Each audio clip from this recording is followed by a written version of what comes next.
तो हेलो बच्चों, क्या हाल चाल। बढ़िया एकदम। तो स्वागत है आप सभी का फिर से हमारे इस चैनल पे। और आज हम आपको पढ़ाने वाले हैं electric field due to dipole. कल आपको याद होगा हमने डाइपोल के बारे में पढ़ा था, और आज हम इसके डिफरेंट डिफरेंट पॉइंट्स पे इलेक्ट्रिक फील्ड निकालना सीखेंगे। तो फर्स्ट केस आप यहाँ पे देख रहे होंगे, at axis of dipole. Dipole की एक्सिस पे हम इलेक्ट्रिक फील्ड फाइंड आउट करेंगे। मान लीजिए ये डाइपोल है।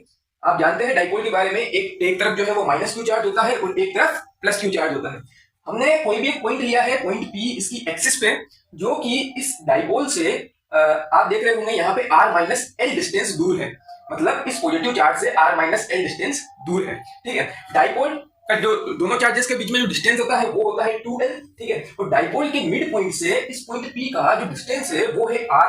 ठीक है, तो उसी हिसाब से ये जो डिस्टेंस है वो r माइनस एल मैंने यहाँ पर लिखा है। ठीक है, आप यहाँ पे ये भी देख सकते हैं कि अगर ये डिस्टेंस r है और इसमें अगर हम l जोड़ दें तो डाइपोल के माइनस क्यू चार्ज से P पॉइंट तक का डिस्टेंस जो होगा वो होगा हमारे पास r प्लस एल। ठीक है, अब आप देखेंगे कि अगर मैं देखूं इस पॉजिटिव चार्ज के द्वारा इस जो पॉइंट P है यहाँ पर अगर कोई हम टेस्ट चार्ज लाकर रख दे Q नोट, जिसका मैग्नीट्यूड नेग्लिजिबल होता है, तो उस पर लगने वाला इलेक्ट्रिक फील्ड का डायरेक्शन क्या होगा? ये पॉजिटिव, यहाँ पर मैंने रखा पॉजिटिव टेस्ट चार्ज, तो किधर लगेगा?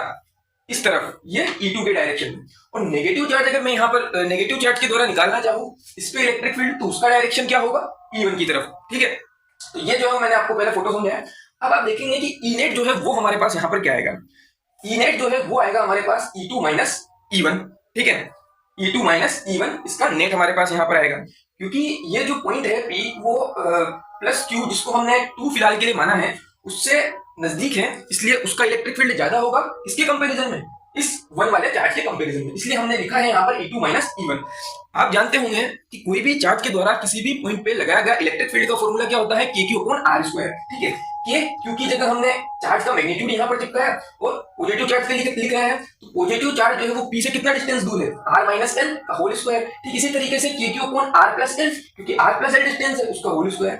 इसको जब हम सोल्व करेंगे तो हमारे पास ई नेट जो है वो क्या आ जाएगा? ई नेट आ जाएगा 2kp vector r divided by r square minus L square का होल स्क्वायर। अब हमने यहाँ पर क्या दिमाग लगाया है कि क्योंकि आप जानते हैं डाइपोल के बीच में जो डिस्टेंस रहता है दोनों चार्जेस के बीच में वो बेहद कम रहता है, बहुत छोटा रहता है, इसलिए हमने लिखा है यहाँ for small dipole l is very very less than small r. ठीक है, जब एल को मैं very less than small r कर दूंगा तो एल तो जस्ट अप्रोच टू जीरो हो जाएगा। तो जैसे ही मैं एल को यहाँ पर जीरो लिखूंगा, आर स्क्वायर की पावर क्या हो जाएगी? 4, ऊपर एक आर, नीचे पावर 4, तो नीचे पावर क्या बच जाएगी? कट पीट के आर क्यूब। तो इसलिए मैंने ई एक्सेस जो है वो लिखा है यहाँ पे 2kp vector upon are cube. ये इंपॉर्टेंट फॉर्मूला है, डायरेक्ट क्वेश्चन यहाँ से बनते हैं, आपको याद रखना है 2kp अपॉन आर क्यूब, बस दैट्स इट। ठीक है, सेकंड केस में मैंने क्या करा है कि अब मैं एक्सिस पे नहीं लूंगा, अब मैं एक इक्वेटोरियल लाइन पे जो है वो पॉइंट लूंगा, पॉइंट पी। ठीक है, अब आप कहेंगे ये इक्वेटोरियल क्या होता है? इक्वेटोरियल जो हमारा डाइपोल है उसके मिड पॉइंट से हमने एक लाइन ली है, सीधी लाइन 90 डिग्री में, और वहां पर जाकर एक पॉइंट लिया है। मान लीजिए ये जो है वो डाइपोल है। ठीक है, और कुछ यहाँ पर जो है वो हमने पॉइंट लिया है, यानी इसकी परपेंडिकुलर बाइसेक्टर पे। आप देख पा रहे होंगे परपेंडिकुलर बाइसेक्टर पे हमने पॉइंट पी लिया है। ठीक है, वही डिस्टेंस एल है, ये डिस्टेंस एल, क्योंकि 2l जो है वो दोनों चार्जेस के बीच का डिस्टेंस होता है। ठीक है, यहाँ आप देखेंगे कि डाइपोल का डायरेक्शन आप जानते होंगे माइनस क्यू चार्ज से प्लस क्यू चार्ज की तरफ। यहाँ मैंने जो है वो डायरेक्शन लिख दिया। ठीक, अब आप देखेंगे ये जो प्लस क्यू चार्ज है, अगर मैं यहाँ पर positive q charge test charge रखूं तो उस पर इलेक्ट्रिक फील्ड का डायरेक्शन क्या होगा? इसको मैंने 2 माना है फॉर सिंप्लिसिटी। ठीक है, तो वो डायरेक्शन होगा कुछ इस डायरेक्शन में, क्योंकि यहाँ पॉजिटिव यहाँ रखा चार्ज इससे दूर भागेगा, तो इलेक्ट्रिक फील्ड का डायरेक्शन दूर, अवे फ्रॉम द, इस एक्सिस से हमने यहाँ पे बनाया है। ठीक, अगर मैं Q माइनस क्यू चार्ज की यहाँ बात करूं तो यहाँ पर जो है वो इलेक्ट्रिक फील्ड का डायरेक्शन क्या हो जाएगा? कुछ इस तरीके से, क्योंकि minus q charge positive test charge को क्या करेगा? अपनी ओर अट्रैक्ट। ठीक है, तो ये देखिए आप, मैंने E1 का डायरेक्शन यहाँ पर लिया है। ठीक, अगर मैं देखूं कि अगर ये डिस्टेंस L है, ठीक है, और ये डिस्टेंस जो है वो हमारे पास R है, जहां पर हमने P पॉइंट लिया है, तो ये दोनों जो लाइन आपको दिख रही है, ये दोनों जो स्लेंट लाइंस आपको दिख रही है, उनका जो मैग्नीट्यूड होगा वो क्या हो जाएगा हमारे पास? R square plus L square. किससे होगा ये होगा पाइथागोरस थ्योरम से। ठीक है, इतनी मैथमेटिक्स सबको आती होगी, पाइथागोरस थ्योरम लगाना। ठीक, तो ये जो है वो मैंने यहाँ पर डिस्टेंस लिख दिया, ये भी r square plus L square का अंडर रूट, ये भी r square plus L square का अंडर रूट। और आप देखेंगे अगर ये एंगल हमारे पास थीटा है तो ये एंगल हमारे पास थीटा होंगे। ठीक है, क्योंकि ये जो है वो इस लाइन के अलोंग और E1 जो है वो इस लाइन के अलोंग, इसलिए अगर मैं ई नेट यहां से अगर डालूं तो ई नेट और E2 और ई नेट और E1 के बीच में एंगल क्या होगा? थीटा। ठीक है, तो यहाँ मैंने लिखा है E1 जो है हमारे पास क्या हो जाएगा k q upon r square plus L square, क्योंकि ई का फॉर्मूला आप जानते हैं के क्यू अपॉन आर स्क्वायर होता है। तो ये जो है हमारे पास हो जाएगा k q upon r square plus L square. ये जो रूट था उसका हम यहाँ पर स्क्वायर लेंगे। ठीक तरीके से E2 भी हमारे पास यही हो जाएगा, जो E2 हमने लिखा है वो भी हमारे पास k q upon r square plus L square हो जाएगा। ठीक, अब E1 और E2 आप देख पा रहे होंगे क्योंकि सेम डिस्टेंस पे है इसलिए दोनों का मैग्नीट्यूड सेम होगा, इसलिए हमने दोनों के मैग्नीट्यूड को फॉर सिंपलिसिटी E एज्यूम कर लिया।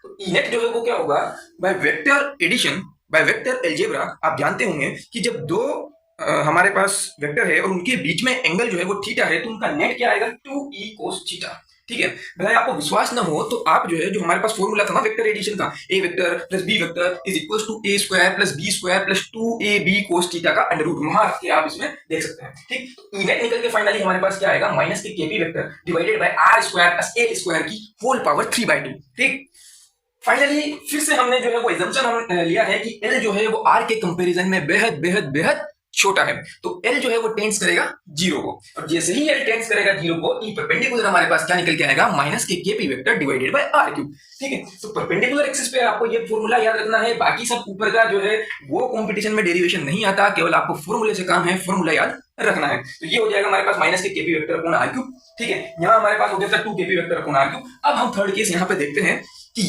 हमने एक्सिस पे देखा, हमने जो है इसके परपेंडिकुलर बाइसेक्टर पे देखा। अब मान लीजिए एग्जामिनर का जो है वो दिमाग घुमा और उसने कोई भी एक जनरल पॉइंट दे दिया, तो वहां पे जो है वो डाइपोल का इलेक्ट्रिक फील्ड कैसे निकलेगा, आइए ये हम जो है वो सीखते हैं।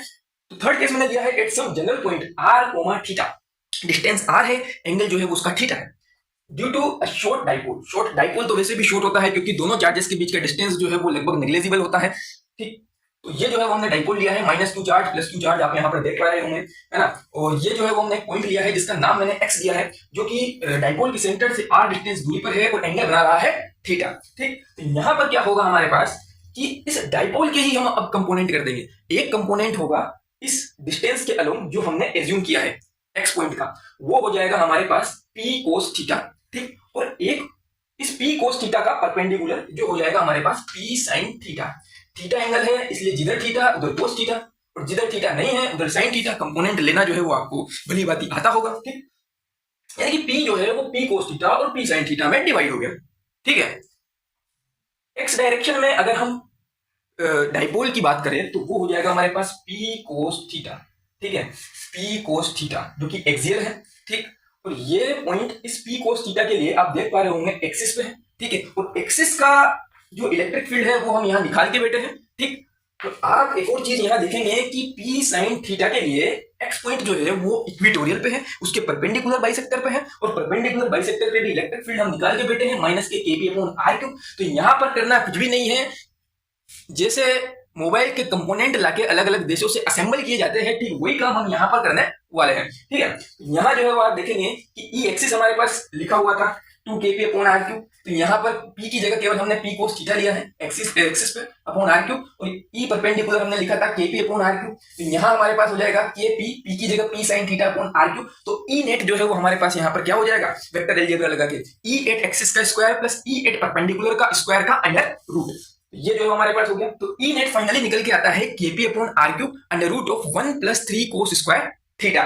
ठीक है, तो ये जो है हमारे पास यहाँ पर फाइनल रिजल्ट आ जाता है जो आपके याद रखने वाला है। और एक चीज जो है वो यहाँ पर एक और है छोटी सी कि tan अल्फा, क्योंकि अल्फा जो है वो ई नेट और ई एक्सिस के बीच में एंगल जो है वो हमने लिया है। तो कई बार क्वेश्चंस में पूछा जाता है कि अल्फा बताइए क्या होगा, तो आपको याद रखना है कि अल्फा का tan यानी कि अल्फा का टेंजेंट जो है वो इक्वल टू होगा हाफ ऑफ tan थीटा के। ठीक है, ये थीटा एंगल जिस लाइन पे हमने ये पॉइंट एज्यूम किया था वहां का एंगल, और अल्फा जो कि ई नेट और ई एक्सिस के बीच का एंगल है वो हमने यहाँ पर लिखा है। ठीक है, तो आपको फाइनली जो है वो हमने 3 केस यहाँ पर पढ़े हैं, एक केस एक्सिस पे, एक इक्वेटोरियल पे और एक कोई भी जनरल पॉइंट पे। याद यहाँ पे आपको क्या रखना है कि फॉर्मूला तो जरूर आपसे बोर्ड लेवल पे, डेरिवेशन बोर्ड लेवल पर जो है वो पूछा जा सकता है, लेकिन कंपटीशन लेवल पे नीट एग्जाम हुआ या फिर जेईई का एग्जाम हुआ या फिर इसरो का कोई भी एग्जाम हुआ असिस्टेंट साइंटिस्ट के लेवल पे या फिर साइंटिस्ट के लेवल पे, तो वहां पर जो है वो आपके डेरिवेशन काम नहीं आने वाला, केवल आपको फॉर्मूला जो है वहां पर याद रखना है। स्ट्रेट फॉरवर्ड जो है वो क्वेश्चन बनता है। कौन कौन से फॉर्मूले, एक तो E at axis is equal to 2 kp upon are cube, E at perpendicular is minus kp upon are cube, and E at any general point is kp upon are cube का under root 1 + 3 cos square theta. तो ये जो है मैंने electric field के बारे में आपको पूरा बता दिया है। ठीक है, आज के लिए इतना ही, कल हम फिर मिलेंगे एक नए टॉपिक के साथ, तब तक के लिए पढ़ते रहिए। Good bye and have a nice day.